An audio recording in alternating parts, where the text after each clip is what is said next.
It is an exciting day, my dudes, for today we are going to be flying an SSTO to Duna.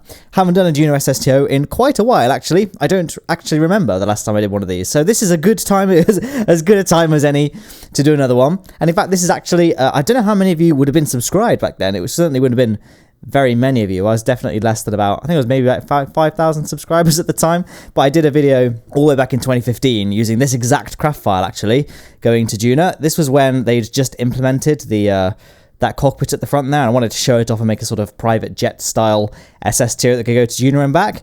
But at the time, I don't know, I wasn't too happy with that video. It ended up getting taken down anyway because of a copyright strike with the music, and it wasn't even the main music, right? It was just the music I used in the outro with the end screen that got copyright strikes. I'm like, whatever. This is as good an opportunity as any to go ahead and just remaster that video. So we're going to do the whole mission again.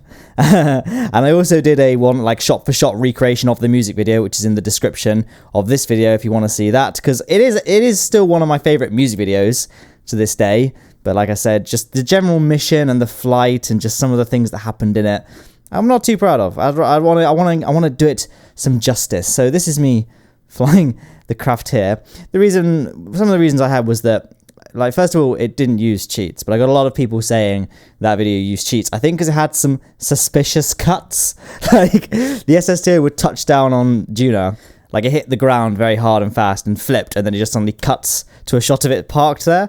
At the time, I thought that was funny, but I was like, I appreciate that people might just think that I couldn't land it, so I just used cheats. So this is me kind of going back and showing a pretty much uncut version of it, saying, look, it does all work, don't worry. And a lot of people said that I used heating cheats as well, because they think it's going too fast. It shouldn't be able to withstand those kind of hit temperatures and like speeds. I don't really know what else to say other than the craft files in the description if you want to try it out for yourself, but I'm pretty sure, well, I know for a fact that it can. The downside, though, is the fact that that cockpit is very, very poor in terms of its heat resilience. It's a terrible choice of cockpit for any kind of spacecraft, much less an SSTO, where getting lots of speed in the atmosphere is paramount to getting an efficient flight. But, you know, it's doable. You can just about do it. And yeah, this is the video here. So it's not the most efficient flight, to be honest. I do take some like liberties here and there because I know that, you know, we've got quite a lot of delta V. I have a lot of room to play around with. And because of this attitude, we end up with virtually no fuel left at the very end of this video because I'm like, oh, we're fine. Oh god, we weren't fine. We probably should have been a bit more conservative. But it was all right. We did it in the end. Spoiler alert. It's not going to be a secret trick to get another Blunderbirds in next week. But yeah, that's the intro for this video. You can see actually I launched with a Duna transfer window, and today, because it's Sunday for me, I actually saw a post on the subreddit I thought was quite a cool little life hack. Someone took a post-it note, as in like a square piece of paper, folded it in half diagonally to make a perfect right-angle triangle, and they held it on the map screen, so you can basically figure out if you're at a Duna transfer window or not. Essentially, a Duna transfer window is if you were to draw a line from Kerbin to the sun to Duna, that's the angle that triangle makes would be 44.4 degrees, which, you know, for all intents and purposes is 45, so you can just use a folded piece of paper at a right angle triangle to work out if you have a 45-degree angle there. Just a little, I thought that was quite an interesting life hack there. I personally have like a piece of paper sticky tacked to my wall with all the, with a little map of the solar system with all the transfer windows, as well as like a list of the delta V required to get to orbit for each like celestial body. That's why in videos I'm able to just say, oh yeah, for this planet you need this much delta V, and I'm always just looking. You might hear my voice suddenly kind of changes in like volume because I'm turning my head to look at the sheet. But yeah, you got, you know, Mun is 580, Minmus 180, Moho 870, etc. It's probably a little bit off. I think I did tweak some of the values to account for my suboptimal piloting skills. Also, I've not been talking about anything going on screen, but I'm hoping you guys could have figured it out. I mean, generally, the ascent profile for this thing is like any other SSTO, accelerating to about 440 meters per second at sea level. And then once you hit that level, you pitch up and coast your way to 10 kilometers, fly flat, get as much speed as you can. With this craft, it's very important to keep a very close watch on the anterior temperature gauges, because that cockpit is very, very, very poor in terms of heat resistance, I guess. So that's the kind of one thing you have to be careful of here. So I probably wouldn't recommend this SSTO for beginners, or at the very least just delete the cockpit and put a different one on that's better at tolerating heat. When I made this craft back in 2015, the reason I picked that cockpit is because it had just been added to the game, so I kind of wanted to show it off.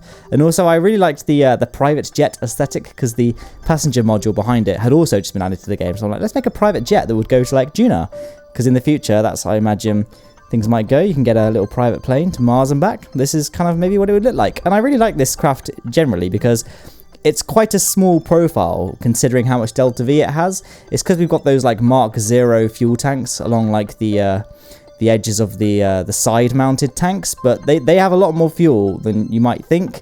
So it has a lot more delta V than it might not necessarily. It looks like it doesn't have as much delta V as it has if you're just going off size alone. But you know, as in many ways in life, size is not the most important issue, and you can get lots of delta V from a small aircraft profile. It's what it was the end of that thought process, really. But look around, and I don't think we're in Kansas anymore, Toto. Everything's red and Duna looking, and that's because we're now at Duna, as you can probably see from the screen. And like I was saying earlier about the heat tolerance of the Mark 1 cockpit there, it's very poor. Like usually aero capturing at Duna is a very risk-free affair because its atmosphere is so thin. It doesn't really provide that much in terms of heating. But again, you might see the only part that had a temperature gauge up was that cockpit. So I must stress that this is an awful choice for an aircraft design. If this is your first of all, if you're not experienced with SSTO, Duna is a very ambitious place to aim for. I'd probably go for LKO, then Minmus or something. But you know, if you're like me and value aesthetics almost too much in many cases, or you know, you want the challenge, then I go for it, you know. I'm not the police, you do you. So I didn't really aim for anywhere in particular, to be honest. I wanted to go for a relatively flat biome for the landing spot because it just makes it a bit easier. Landing on Duna is pretty tough because, again, the atmosphere is very thin, so you'll end up getting a lot of vertical speed. The trick to landing here is it's much easier with the Kerbal Engineer readouts, but if you're on console or just don't want to have mods, then you can still do this. If you look at the prograde marker on the nav ball, you want that to be basically on the line between the blue and the brown hemispheres of the nav ball. That means that your vertical speed is 0. That's kind of where you want it to be when you touch down. If you touch down with too much vertical speed, you'll just either the wheels will just explode from being overstressed, or you'll just bounce and then the whole thing will flip because, again, the atmosphere is very thin, so wings don't really provide much lift. So I didn't show any of the there were a couple of outtakes here, but for the most part it didn't take too long because we've got those parachutes to really slow ourselves down once we're at a safe altitude to hit the ground, and we've got that single Werner engine at the very front. A new addition to this craft, actually. You can land without Werner engines on Duna. I've done many SSTOs without them, but after I discovered how easy it is to land on Duna with them, I would say they're pretty much essential if you value your sanity. And then, like I say, the new additions to this craft were the Werner engine at the front. We've got those extra landing gear at the back. Now that landing gear is way worse than it was. Like, crafts just have the ability to spin around and bounce and boing much more than they used to. And the other things, I added bigger parachutes as well, because I feel like the parachutes I used before were not a great choice. They weren't drogue chutes. They were the Mark 1 standard parachutes, you know, the first one you unlock.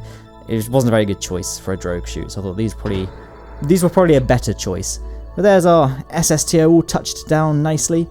We can get our Kerbals out on our EVA in a second and I don't know, gather some science. I thought let's just retract the rear landing gear to make this look as similar to the OG version of this video as possible. I might see if I can re-upload that. I might stick on my second channel just so you can kind of see where this origin comes from, because I do still have the MP4, but I'd have to re-render the MP4 in order to remove the copyrighted music, and re-rendering MP4s it doesn't do good things for the quality, although it is ultimately going to be going on YouTube anyway, which you know, ruins a video's quality far more than any encoding process will. But there we go, we have our 3 Kerbals all on EVA. It was kind of a bit of a convoluted process in a way because that passenger module has no hatches, so we have to kind of transfer them one at a time into the cockpit in order to help them disembark the vessel. There we go, you got some nice shots there. The flag's nothing to write home about because it's just the name of the ship, but whatever.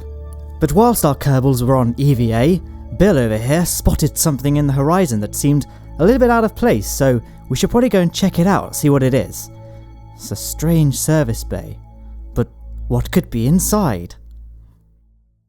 Oh my goodness, it's a brand new pair of Sennheiser HD58X Jubilee headphones, currently retailing for just $150 on MASSDROP.com.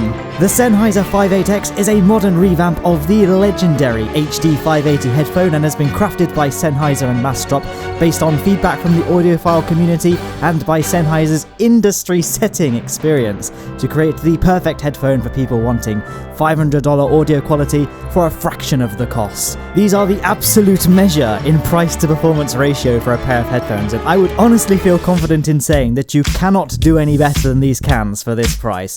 So I've been using these headphones as my main for over a week now, and going forward, I think I'll be continuing to use them as my primary headphone, and I really do mean that. These are built upon the HD580 as said, which then became the HD600 later on, and these remain among the most highly regarded audiophile headphones in the world. And the 58Xs are comfortable, lightweight but durable, and they remain comfortable even after extended use sessions for me.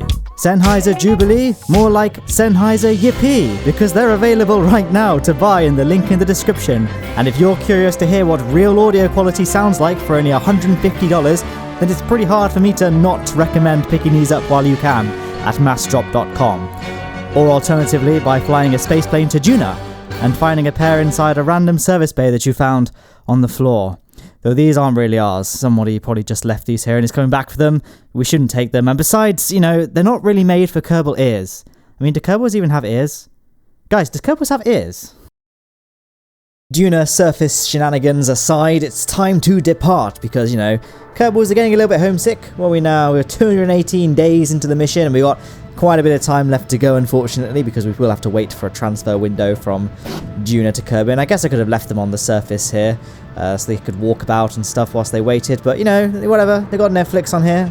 They've got the full Blu-ray remaster of the Shrek collection, and they've got all the Pokemon games on there. They've only got one DS they have to share, but other than that, they've got it. They've got state-of-the-art entertainment on this craft. Because as I said, it's a private jet, so we've got jacuzzis, pool table. They got everything basically.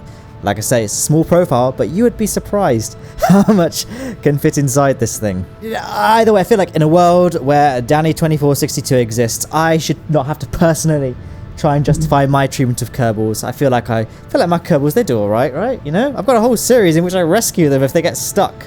So we're alright. And then this is the Ascent, by the way, the end. I've never really talked about Duna Ascents very much, except in that one video in which I gave a very detailed tutorial about doing Duna SSTOs, but apart from that, I don't, because honestly, I really don't know how to do Duna Ascents efficiently. I've kind of got this way of doing it, and it seems to work. I've no idea if this is the correct way of doing it. I'm sure Bradley Wistance is watching this triggered right now, but I'm sorry. It's worked. We've got enough Delta. Look, we've got 1,400 meters per second of Delta V. We've got loads remaining, hence why I got really careless towards the end and ended up with basically no fuel to actually get back to the runway. But we did make it, don't worry. So now we're just going to wait for another Kerbin to Duna transfer window, except the other way around, right? So we're going from Duna to Kerbin. I mentioned at the very beginning how instead of using like a proper tool, like a mod, or using a transfer calculator online, you can use a piece of paper. What I do, I just eyeball it, so I never get my transfer windows right. People always criticize my transfer windows as being suboptimal, to use generous wording there.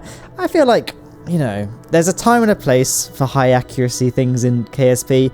I think sometimes it's very easy to say you gotta do this, and this calculations, but I think sometimes that can detract from the fun a bit, where you're just like, it's fine, you can be rough with things and you can still make it. I've obviously done missions in which I couldn't do that kind of approach. I'm trying to think of the missions where I had to be the most thoughtful with regards to efficiency. Probably the one where I made an SSTO to Lathe and Elu and back without ion engines or refueling. That was pretty tough. I had to do a lot of complicated gravity assist maneuvers and really watch my fuel carefully. So I did do the transfer windows properly there, mostly. I did still eyeball some of them because it's fine. It's KSP. It's not exactly rocket science, is it? And that's not exactly an original joke, I'm sure, but we can move past it anyway. So ordinarily with SSTOs, I would just do the entire capture at Kerbin using aero braking. Oh, we got a little cheeky icon counter there. Normally, you can, not just me, most people, most crafts can capture at Kerbin using the atmosphere. As mentioned, this craft is appalling when it comes to heat resistance because of that front cockpit, so we'll have to do some corrections on the way. But once we get to Kerbin, you'll see that we can't actually fully capture. You could say, Matt, why don't you just lower your periapsis so you can get into the thicker parts of the atmosphere and slow down more, and the cockpit always invariably explodes. So we do have to do like a little bit of engine braking to capture it, Kerbin, but it doesn't end up costing us that much. But you will see that I have to take a fairly unusual re-entry position in order to save our Kerbals, make sure they don't explode. Luckily, I didn't want to do the big spinning thing I often do. For those that don't know, spinning is a good trick in Kerbal Space Program. What you do is when you re-enter, you kind of point radial out or something, and then just hold down E or Q to basically induce a really, really fast spin on the craft. Then as it hits the atmosphere and starts heating, the heat gets very, very evenly distributed across the whole craft, so the parts are far, far less likely to explode. So you can enter at pretty fast speeds actually doing this trick and not explode. And I think it's like, some people see it as sort of cheating almost, but like it's not using cheats, is it? So I feel like it's fine. But from a realism standpoint, it is a bit naff. So we did this way instead. I am pointing retrograde, A, because we can use some of the engine burning at, our actual periapsis point, and also because of the fact that everything else is pretty good in terms of heat resistance, especially the engines compared to that cockpit. Like as soon as that cockpit even like gets anywhere near close to feeling the brunt of the aerodynamic forces, you can see the temperature gauge immediately appears and starts filling up very here we go. You're going to see how quickly it fills up in a second. Look at that. It explodes from just that one tiny little exposure at 58 kilometers, which is a pretty relatively high altitude at which you'd still be getting those sorts of gauges. So we're going to spend a little bit of delta V just to bring our periapsis in, and then as soon as we have a orbit, we can just use aero captures going forward. So we can play this bit of the footage back quite fast because I guess you can kind of figure out what it's going to look like. And now we've definitely captured, we don't have too much things to be worried about in terms of overheating at this point, because we know the craft can survive at escape velocity trajectories. So now we're on an orbital velocity, it will be fine. Yeah, so like I say, the worrisome parts are the cockpit and the air brakes are the two parts you need to be worried about, but obviously again the priority is the cockpit. But now we're slowing down to a fraction of what our velocity once was, so we're getting better and better as we keep on re-entering. In fact, the hardest part was actually the final re-entry, where we kind of skimmed along the atmosphere until we could get to the KSC. I had to do a lot of gliding at high altitudes and at high speeds to get ourselves towards the runway without using any fuel. So it translated to being that the craft was going at hypersonic speeds in the atmosphere for quite a long time. Like, that cockpit was getting very toasty as we approached our touchdown. But yeah, our apparatus is tumbling with each successive aero brake, so I guess we are coming towards the end of the video, so we can start discussing like ending thoughts really. Because again, this commentary's got way ahead of itself, and I've started talking about what it was like just before we touched down on the runway, so we may as well get even further ahead of ourselves and talk about our stuff at the very end of the video. So there's going to be some links on screen, guys, in a second. But no, let me think of this video. I feel like this has been a much more casual, laid-back kind of commentary. I haven't talked about the footage much at all.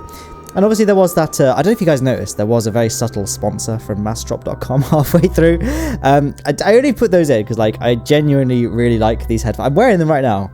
And I literally was sent a list of things by MASSDROP and was like, are you interested in any of these products? And I was like, yo, Sennheiser, I really like the Sennheisers.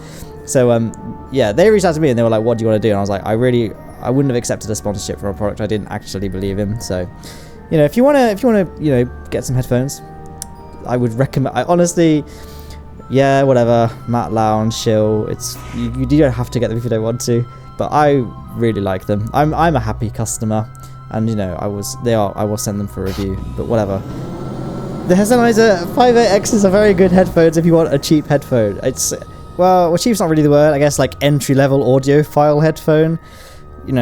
They are basically Sennheiser HD 600s, which are like, what, £400, £300, something like that. So they're a good deal, okay? We'll move on now. But do I spy the Kerbal Space Center? Swiftly changing the topic there, I think I do. So yeah, I choose a little bit of fuel. We only have 21 0.71 units remaining, so we are getting a little bit tight on the budget, guys. But yeah, that does actually translate to being quite a bit of delta V for the air-breathing engines, about 120 meters per second. It will fluctuate a bit because Rapiers are not a very efficient engine. Like in terms of the air breathers, they are by far the most inefficient, but compared to actual chemical rocket engines, they get a lot of mileage out of fuel. So I guess kind of one of the mistakes I made just here, you'll see in a minute, I turned the brakes on the wheels to 200, which is the highest value for stopping at Duna, because you want to be able to stop as fast as possible. On the runway, you probably shouldn't have them that high, because then this happens, the plane will kind of skid out and momentarily leave the runway, and I sort of tactfully had to steer it back on. Nobody noticed, it's fine. But that was it. That was the only real drama. Everything else, it worked out. It all came together in the end. I hope you agree there. But that's it. There are going to be some links on screen in a second to Twitter, Discord. There's 2 videos there. You can see them. There they are. They're here now. Again, getting ahead of myself. Subscribe and like if you liked, I suppose. And there's the Patreon link as well. In the description is a link to my Instagram as well. I'm trying to grow Instagram. I have no idea how to use Instagram. I only found out the other day I can view posts I've been tagged in. So I was scrolling through them. I was like, oh my god, people have been tagging me. I'm so sorry. Oh, that's the end of the video, by the way.